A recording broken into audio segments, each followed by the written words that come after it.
Fit for Life Radio, episode number 205.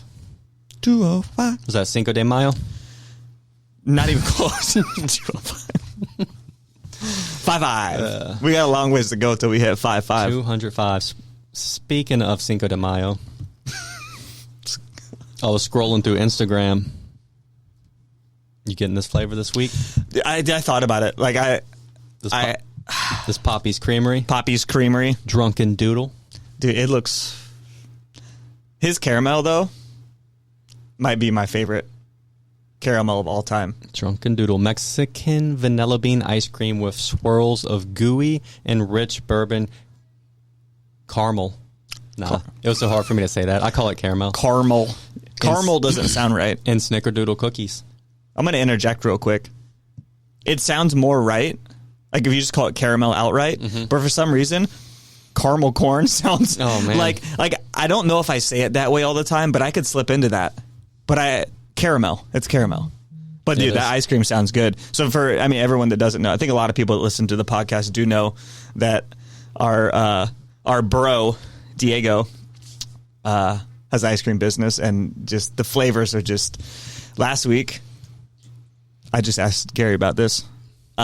He did a popcorn flavor. Mm-hmm. It was popcorn ice cream with peanuts and... It was peanut butter caramel. So he did... And peanut butter cookies. And you asked me how I liked it, and I did. First bite. Let me see if you went here. Instantly, first bite, nostalgia, Cracker Jacks. Yep. 100%. I was in the dugout. It took me back to the dugout. It was Cracker Jacks all day. Jacks. And then I pull it up, and I'm like... Okay, Cracker Jacks are... That's what it is. Caramel-coated popcorn with peanuts. Yeah. It hit. So the caramel was peanut butter caramel, which was phenomenal. That was my first hit. I was like, damn, this caramel is on point. And then I was like, I can't taste the popcorn. It was a popcorn ice cream base, which is really weird. But then I got just the ice cream. Yeah, subtle. It was subtle, but damn, it was good. And I'm like a popcorn. Yeah. I'm a fan. So it checked literally every box for me. And I'm not like a big ice cream guy. You know that. Like, yeah. I like it, but I'm not usually going out of my way. But that flavor was... And everyone slept on it. Mm-hmm. And I should have got 2 pints. Yeah. I think the popcorn threw people off. It did. But now they know, though. The rest was caramel and peanut butter. Don't sleep on it. It's tried and true. I know. So there you have it. Get your ice cream. Or Poppy's Creamery review. Yep. And then today's podcast, besides ice cream review, is about... What are we doing? Oh, the cardio benefits of strength training. So, really we just want to get across our point, which we've mentioned before, of if you have a limited amount of time, so minimum effective dose... Just another pile of evidence for why it should be spent doing strength training, right? So the TDLR is when you strength train, there are cardio benefits, which we are going to get into, and there are also, obviously, resistance training benefits. So you kill 2 birds with 1 stone. If you have limited time and you only do cardio... You get some cardio benefits, but you do not get any resistance training type benefits, right? So you want... It's half the equation. So if you have limited time, that's what you want to start with strength training. And the reality is you do both of them.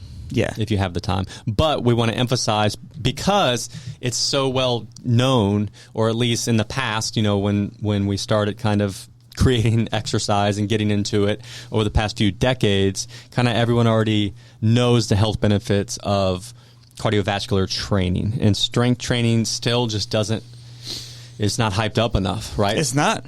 It is if, people think of wanting to build muscle and things like that, but ultimately it needs to be hyped up for people who have no huge muscle aspirations, who have... their main priority is not just attracting a mate, right? They just want to be healthy in all measures. And you need to be doing strength training. You got to be doing the strength. So, just a little bit. They looked at a whole bunch of studies, essentially, and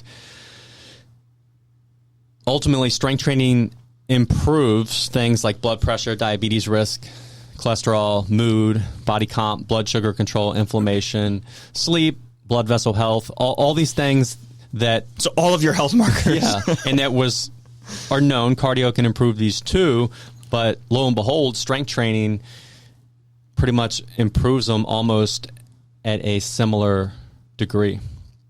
And then...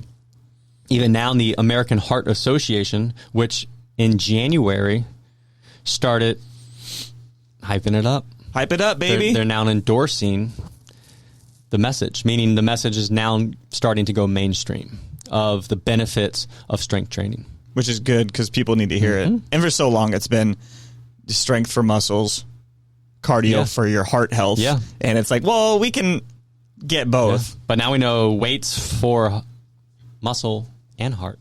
And, I mean, most things. Yeah. Let's improve it all. So, and like we've preached, right? And according to the statement, so the mainstream, the AHA, American Heart Association statement is essentially recommending that people only need twice weekly sessions. Twice a week. Involving 1 to 2 sets of 8 to 10 exercises. Most clients can do this within 15 to 20 minutes per session. So just even a little bit, that's all you need. And that's what we talk about. We've broken down minimum effective dose. What would that look like for a workout program? Yeah. So how exactly does strength training improve heart health? For one, there's 2 reasons, 2 ways. Is that, hey, when you strength train, you increase your heart rate, right? That's what's going on in cardio. Now, obviously, it's not going to match that continuous cyclical heart rate that something like jogging or... it's going to be a lot more up and down. Exactly. But it is elevating your heart rate, and that causes your heart to increase, how hard it's pumping blood and more blood. So it's literally doing that same thing, right? So, and that alone, obviously, then starts to facilitate those benefits. The second way is muscle tissue is metabolically active. So not only does it burn calories, but when you maintain or even build a little of this muscle tissue, it requires, think of it this way, like muscle is high maintenance. It is. Yeah. It's a diva. And you look at it versus fat, which is low maintenance. Mm-hmm. It just kind of hangs. Yeah. It doesn't really add nothing besides do a whole lot. Keep you alive if you were to be in a famine. But muscle it needs constant tending to stay. Yeah. So it helps regulate blood sugar, improve insulin sensitivity, and keep cholesterol in check. Right? So it's like super active. And again, if you don't do resistance training, you will be losing over time muscle tissue. So you're losing this metabolic. I mean, I've heard people activity call it an organ, right? Like your muscular system. Yeah, in a way. Yeah, I mean, you can kind of call it that.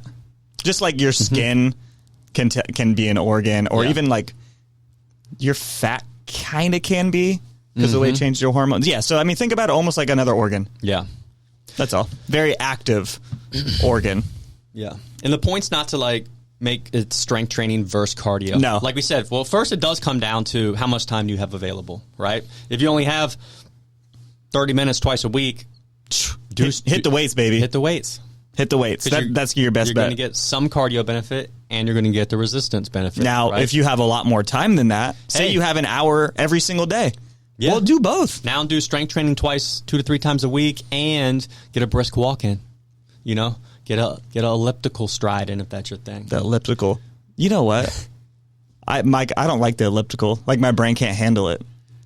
I don't know what it is about it. I just really don't like it. Yeah, it's awkward. I feel like if you have to like fit it. Yeah. You know what I'm saying? Yeah. Because it's forcing a pattern. Yeah, there's an exact There's a rail you're on, basically. Yeah, and there's exact difference between like where your feet have to stand and then what you're holding on to, right? So if you kind of have like not whatever proportions they decided kind of fit it. It can be weird. Yeah, it can be weird. Like, I don't like it, man. If you're really tall, your legs stay like real, stiff, And then if you're really short or your limbs are really short, your knees are you're hitting yourself in the chest with your knees. Yeah, that's just not. But hey, do whatever you like. But yeah, anyways, so obviously you can do both, right? Even better. And the AHA statement, they have mentioned resistance training reduces all-cause mortality, roughly the same as cardiovascular exercise, about 18 to 29% for each. But when someone does both, let's talk about it. They nearly double their health benefits. And when we circle back around to our recommendations, we always say, hey, resistance train twice a week, full body. And then if you can get in 20, 30-minute walk a day, it's great. We're doing good. Yeah, we're doing good. Like, imagine that as your base. Like, you're killing it. Mm-hmm. And then from there, you're adding to that. You have the time, do some more resistance training. Maybe you get into running 5Ks and you want to train for that and you have a sport or whatever it is, like go for it. But for your health, those basic markers, they're great. That's all you need. That's all you need. And everything's starting to point to that. It's becoming more and more mainstream. I mean, you can go back a couple of years ago and we had podcasts on this, and now you're starting to see these mainstream outlets coming out with it. So get it done right now. Get it together. We get it. Resistance training is daunting. Lifting weights. Yeah, there's a lot of barriers, I think. And that's why I think most people don't do it. One, it's complicated movements that maybe they've never done before. Well, if you think like most cardio, you could hop on a treadmill and you're doing something you've done your entire life. You're just walking. Step out the door. Yeah. So there's a lot more to it. There's a lot more risk. There's a lot more, am I doing this right? Am I going to get hurt? Do I look stupid? Does everybody think I look stupid? Like all this kind of stuff. So I get why less people do it. Yeah. It may make sense. So, if you feel all of that, it's not like it's not valid. Yeah.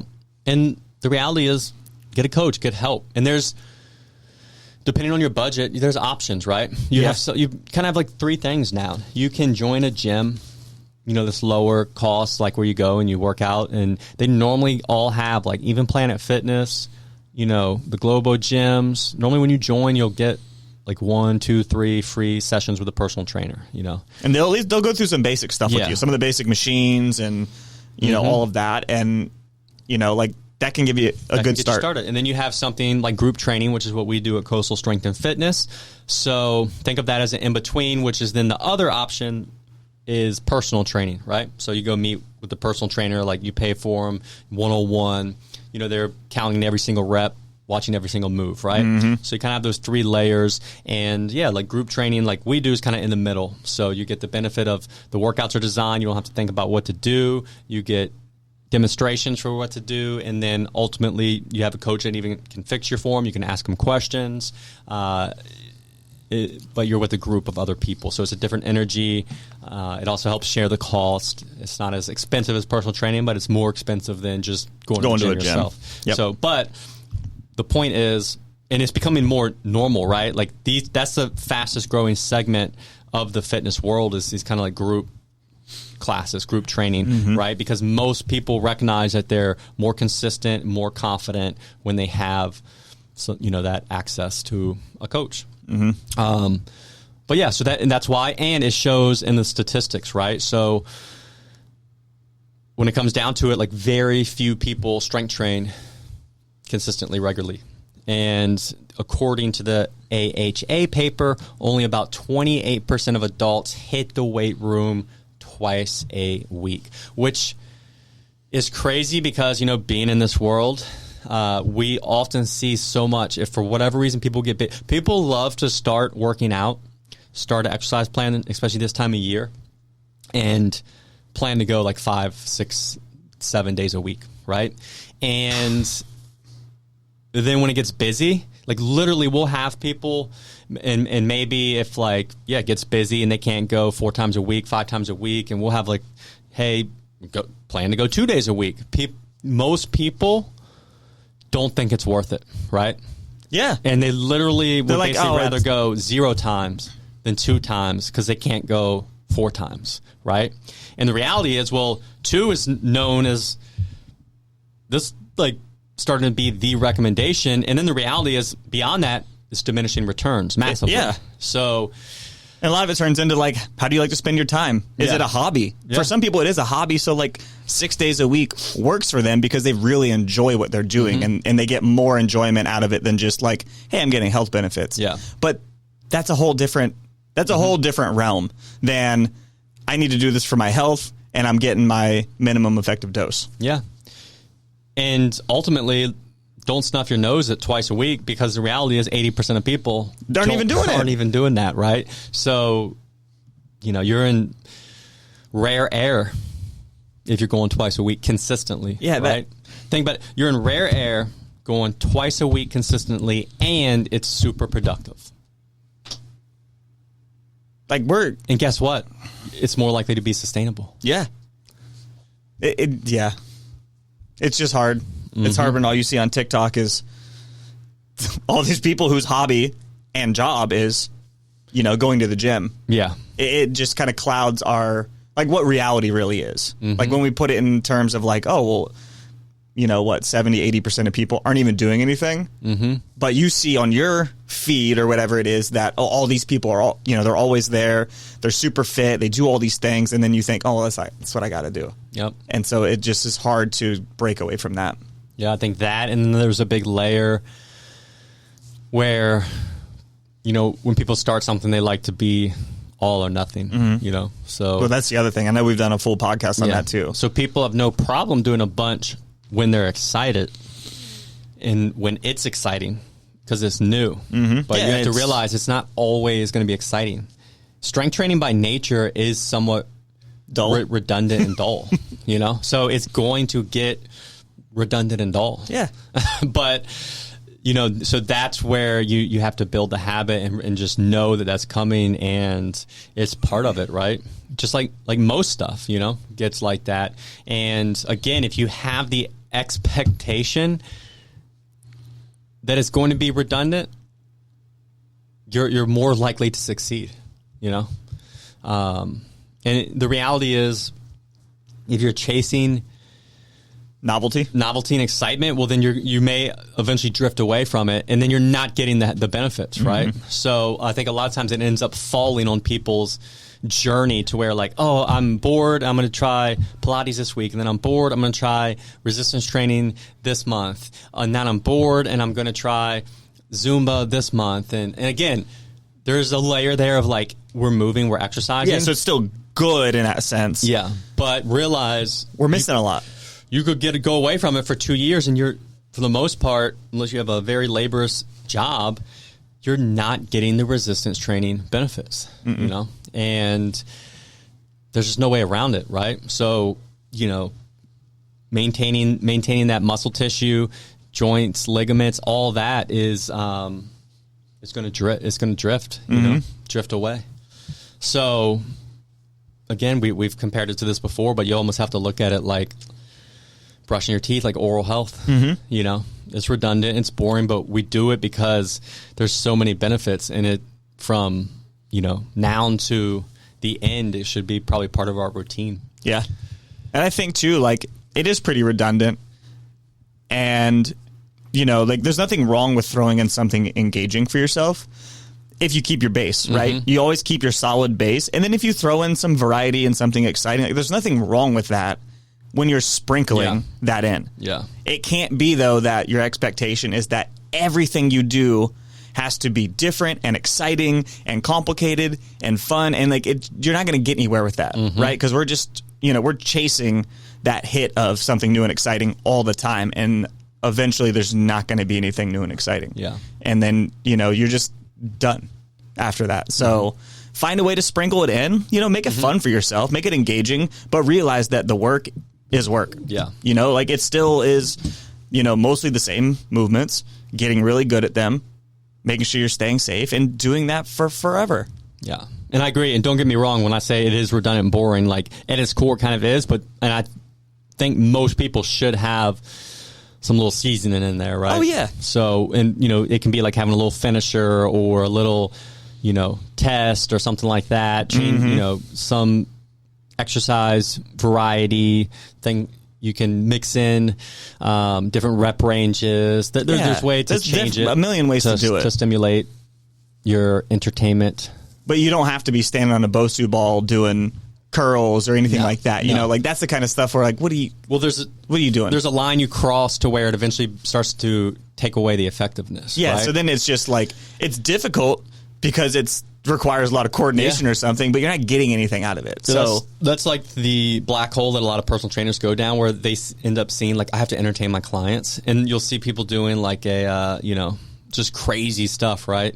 Where they're like, I mean, this is like our biggest bugaboo, but like these combination exercises where someone's doing like a side lunge, they're holding dumbbells and they'll do like a lunge into a curl into an overhead press, right? And you almost get like the weight you would use for a lunge and the weight you would use for a curl and the weight you would use for an overhead press. They're all different. For them to be effective, for the resistance training benefits are different. So you end up basically getting avoiding progress and benefits by doing so. What that then becomes is it just makes you tired. It's just cardio. Yeah, it's just making you tired and getting your heart rate up. So you want to be careful of that, because there's a way you can be doing like stuff that looks like resistance training, but if you're not using appropriate resistance and parameters, then it all just becomes just cardio, right? Which can be fine. You can do some little light circuit where you hold a dumbbell and you do like goblet squats with a 10-pound dumbbell, and then you do like little overhead presses, and then with no rest in between, and then you do, and it's cardio, but it sounds crazy, and I know it's hard, to see this as truth, but what looks like resistance training can be just cardio. Yeah. If you're not using appropriate resistance. Well, like the intensity matters. Mm-hmm. If you're, we'll say 100% is the most weight you can do, and, you're operating at 20%. You're not hitting the threshold to make something happen in your body, right? Your body doesn't have to adapt because it's too easy. Yeah. And this is where having a coach helps.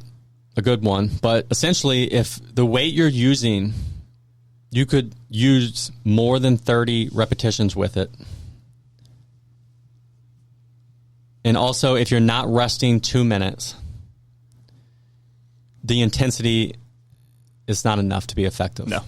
Right? So that means if you grab 8-pound dumbbells and you're just repping those babies out, squats with them, or you do overhead press, right? And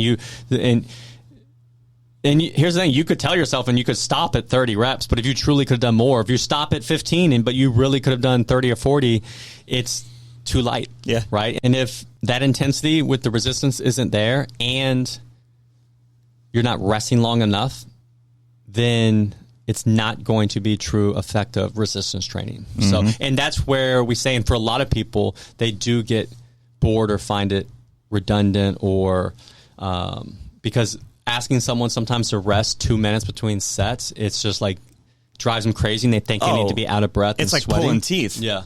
So you just have to understand that's where you start to get the kind of like crossroads of like, hey, this is what's effective, and you got to find that balance of like, okay, maybe you can manage, hey, let me do, 2 supersets with these 4 exercises that cover my whole body. I use an appropriate resistance for intensity. I use an appropriate rest period. I get that meat and potatoes in, and then you could add in some kind of like finisher. Yeah, something fun. Yeah, to get your heart rate pumping that changes every time, and you enjoy, and it kind of like caps things off. Yeah, you could do like a little circuit or something you put together. Like that would be fine to finish with, as long as your whole workout isn't that. Yeah. That's really what it is.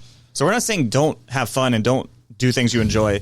Just make sure you're covering your bases first. Mm-hmm. That's what it boils down to. Yep. So there you go. The cardio benefits of strength training. They are there. And that's why bang for your buck, if you have minimum time, strength training is going to kill 2 birds with 1 stone. Boom. And now it's starting to be in the mainstream media. So if you want, everything we were referencing was the new statement from the American Heart Association. And let's see here. It's titled Resistance Exercise Training in Individuals with and Without Cardiovascular Disease 2023 Update, a scientific statement from the American Heart Association. It was published January 16th, 2024. Damn, that's recent. A lot of times you'll see studies referenced from like 15 years ago. So it's nice to have some really, really recent stuff. And if you've been listening to us, we've been on it, baby. You can go back 4 or 5. We got receipts. We got receipts years ago. Hey, you want to check tape? So now everyone has been like, these guys, they just talk about all the same stuff. Well, we're going to keep talking about it until everyone's strength training twice a week. Yeah. That's it. We're going to be doing it. All right. Oh, man. So, and as far as getting those cardio benefits, say you do have like minimum time and you just want to do resistance training, then I would keep it kind of right at like the 2-minute rest period mark. So you are going to keep your heart rate elevated a little, similar to like a brisk walk, you know? So you'll kind of like maximize, so to speak, both things. The cardio benefits you can get from that resistance training session. And that's where something called supersets can be effective, because you can kind of, we talked about like, you have to rest those 2 minutes because it's, you want your muscle fibers and everything to be able to recover so you can repeat at a high intensity that same effort, right? And if you rest too quick, the muscles won't be recovered, and you're kind of like... you're operating at a lower effectiveness, basically. But you can kind of get around that a little by doing a superset. So you use 2 exercises where it's different muscle groups, right? So say you do like a chest exercise or a pushing exercise, right? So it's working most of your pushing muscles, which is your chest, shoulders, triceps. Then you could maybe rest like a minute and then go do a pulling exercise that's working like your back and biceps, so opposing muscle groups. So while you're doing the pulling exercise, those pressing muscles are still resting. Cardiovascularly, you're still being challenged, though. And your heart rate is still staying at that elevated level. But then you can still get those resistance benefits, because then you rest another minute, right? So by the time you get back to that push exercise, it's actually been 2.5 minutes since you did it, right? Yeah. So, I mean, that's what we do. That's what we do at the gym. Yeah. You know, we do mostly supersets, non-competing things. You know, it could be a push and a pull. It could be an upper and a lower. And then that way, like people, you know, we only have a certain amount of time in there. So we can maximize the work people are doing, and we still get that little cardio benefit, and we get the strength benefit. So like we're checking every single box. Yeah. So there you have it. Are you still training twice a week? For the most part, I've been getting in 3 days a week lately, yeah. I'm fine with 2. Like, I don't feel bad when I get 2. Same. But I just enjoy, if I can, same, getting in 3, you know? I've had some weeks I've been cool with 2. Just I've been going back and forth to Virginia Beach and working on this coffee trailer, and like, I'm cool with 2. Like weeks that I can get 3, I'm absolutely getting it. But 2, I feel fine. Yeah. And I do full body days, so I hit everything, and I'm fine with it. And even if I'm just kind of maintaining them, that's all right. Yeah. So I normally hit 3. Sometimes those stuff comes up or whatever. Now with, you know, the sleep, I just feel crappy. You know, I'd rather not work out than try to force it. But now it's weird. It sucks. Like, I'm ready to get back to a little more sleep, because I can tell where like I don't notice it, but obviously it's still there, you know? Well, you're used to it. Then you know, so you know you're now default operating at this like lower level. Yeah. Your brain a little foggy. Yeah. That seems to be the worst part of not sleeping. Is like you're just not firing. Yeah. Like you wish you were. Then we look at these studies for this stuff, and I was looking at sleep stuff, and there was one where they tested, because a lot of sleep studies are on complete sleep deprivation. And not just reduced sleep. But then they did one on reduced sleep. So average of like 4. They had a group that was like 4 hours and 6 hours for at least 3 days in a row. And it's almost the same detrimental effects as just not staying up, you know, for like 72 hours without sleep. Like just the way it affects you. The hit that your brain takes and everything. And then they did talk about too, how if you talk to people, which I noticed is the first week, I mean, I was dragging, dude. The first few days, and I was just like, how am I going to survive? And then all of a sudden you're like, oh, actually, and you almost tell yourself, and we pick on clients, but we've been doing this so long, so it's no one specific, just in general. And I've had other people in the fitness industry too, like other coaches who just swear that they thrive and don't need X amount of sleep, right? I even caught myself, oh, maybe I don't need it. But your body like calibrates and it gets you there. The reality is you're not. And again, I noticed, I've told you before, my workouts are like okay, but I just can't get where I want to be with my work stuff. I'll sit down and write, and it's just like hard to write a few sentences. Like you're climbing a hill trying to get it done. And I'm like, man, how do people survive like this? You just get used to operating. Well, I take that back. Like it's easy to survive like that, right? But like knowing, but operating at the level that you want to, like you're not where you want to be because of that. So trade-offs. I'm ready. Trade-offs having a kid. Yeah, and at first getting the little bit of consistent sleep was good, but man, now it just goes by. You don't even realize. And I think back, we're at 2.5 months, so half the night I sleep on the couch, and like that's starting to take a toll, right? It's not good. Well, for one, I can't sleep on it, so. And I'm like, wow, it's been 2.5 months sleeping on the couch every night. But if you told me, it feels like it's only been 3 days. I bet. But it also feels like it's been 3 years. Like there was there was nothing I did before. Like I've always done. Like it's just like a warp. So I actually think 2 night, because now he's kind of like gotten pretty consistent. Got a little routine. He goes to bed around 8:39. He'll sleep for 4 hours. Wake up, change, feed, back to sleep for 3 or 4 hours. Some nights he might be a little fussy for whatever reason, but for the most part, I'm like, okay, let's move to the bedroom and then just kind of like trade off, but be in the bed the whole night. I say that, but then when maybe he's fussy and I can't even get that 9 to like 1 sleep that I get, I'll probably be like, let's break it back up again. But now at some point, I think we're good. I mean, you can see it happen with the baby. Like they go from like their digestive system's useless and they like poop all the time. So you got to change them all the time at night, and they're crying and to where now like he, he normally just has wet diapers. He'll poop like once a day. He's not as, you can tell he's like more trusting that he's going to get fed, so he doesn't get as like spastic. Yeah, and just freak out. And he's like, so he just knows he's going to get fed, and he's puts on weight well. So I think little bulk. Yes, then there's probably a signal to their body that it's not as urgent. Yeah, this isn't as dire. Got some fat on him, so he's not as like demanding with that.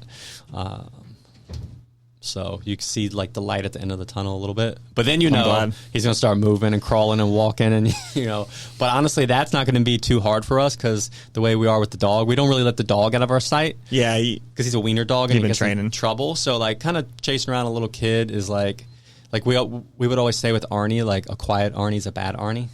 So like we'd never even really let him go in another room. Well, for one, he's a dachshund, so he's always next to you anyway. So the reality is, if he isn't next to you, better check. He's up to something. Dude, that's crazy. So Ringo, on the other hand, if he's quiet, he's asleep somewhere.